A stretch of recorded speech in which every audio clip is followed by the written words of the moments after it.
Part the Third, Prologue, On Cinder Wings, We Rise. You absolute son of a bitch! So close. So far. Do you have any idea how much time I've wasted hunting you down? Scrape, sparks, cold metal. Literally to the end of the bucking world in a hell frozen over. The end was right there, 5 more steps. His mind willed it, but his broken limbs refused. 5 more steps, and freedom, sweet blessed freedom, from the life of squalor, from the dragon. From her. Convoluted, senseless, shit for brains, arrogant, spineless, half-baked. There'd been the plan, the glorious moment of realization. Why bow down to another? There'd been so many in his life. He was tired of it. They should bow to him. It had been easy once he found the dragon. Steal the dumb cart and the dumb ponies. Get free ride to Rome. Trick dragon. Sell off the slaves. Win arena. Win freedom. And then she showed up. Idiotic, poorly planned, cowardly, backstabbing, mental. Running, ever upward, Boxer had been there, she'd been the first to go, tumbling from the burning bridge to the darkness. Luther next, gored by the vile wench who refused to join. He'd left one of the prisoners out as a message, "Don't chase me." It hadn't worked. She caught up. And now, torn, crippled, and bleeding, Balto could only gaze at the end of the path, a mere 5 steps away from where his battered carcass was skewered into the ice. And to top it off, the goddess-damned zebras weren't even here. A wild green glow flickered at the edge of his fading vision, wrenching his body up by the neck. Twin pools of emerald fury burned his soul. He never hated the color more than at that very instant. His enemy's raging snarl faded into a twisted sneer. Hey. You know, despite everything, I'm actually kind of happy this happened. Wanna know why? Of course he didn't, but he couldn't even find the strength to bare his teeth, what little remained of them. Today, I've reached my limit. I could not possibly get any more ticked the buck off than I am at this instant. There's literally nothing more in the world that could infuriate me more than you, and, you're no longer a problem anymore. This is like therapy, you get it, snickering. This is what happens when you push me to the edge. A pause, a dreadful, menacing pause. I am sick of diamond dogs.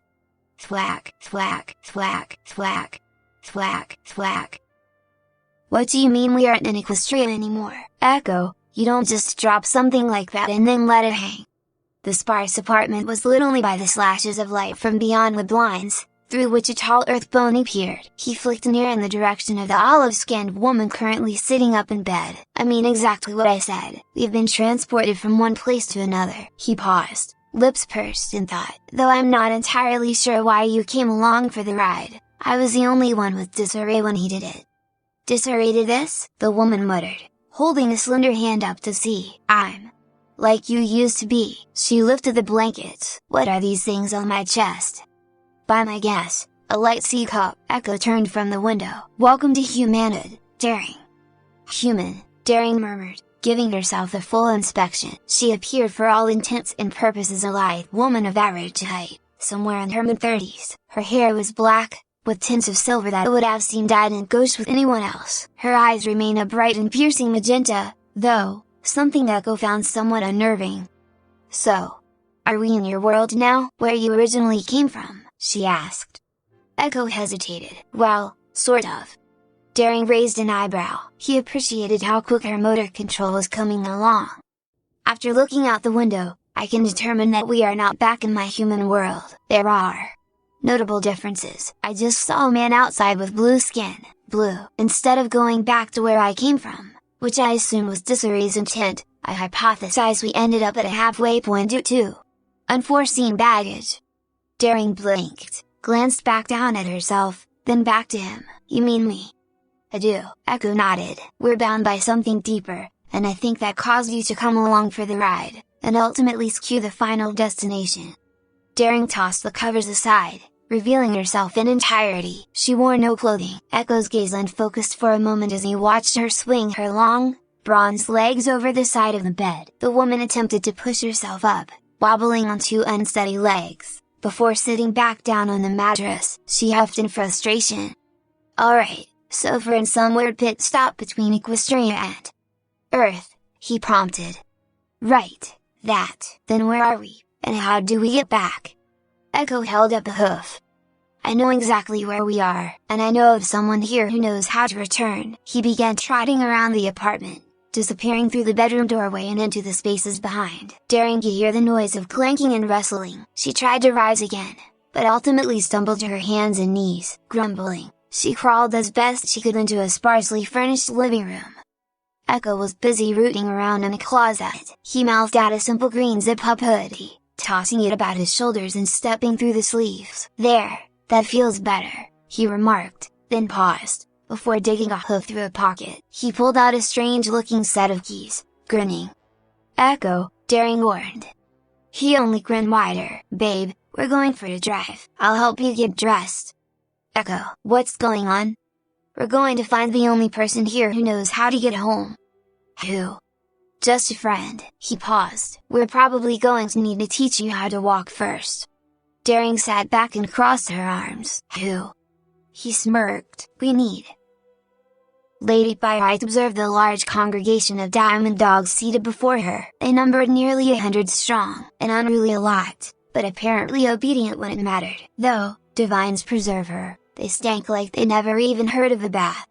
She blinked at the crowd. They stared back. One of them scratched an ear. "So," she began. "Play? Who is ball?" "I heard ball."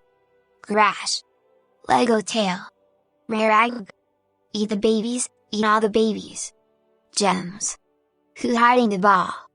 Lady Pyrite sat and watched, one eye twitching dangerously. She abruptly sat up. "Nope." Inhaling deeply, she let out a mighty torrent of dragon flame that arced over the entire crowd. There were screams of shock and surprise, and when the flames cleared, not a trace of them remained, not even a scorch in the desert sands.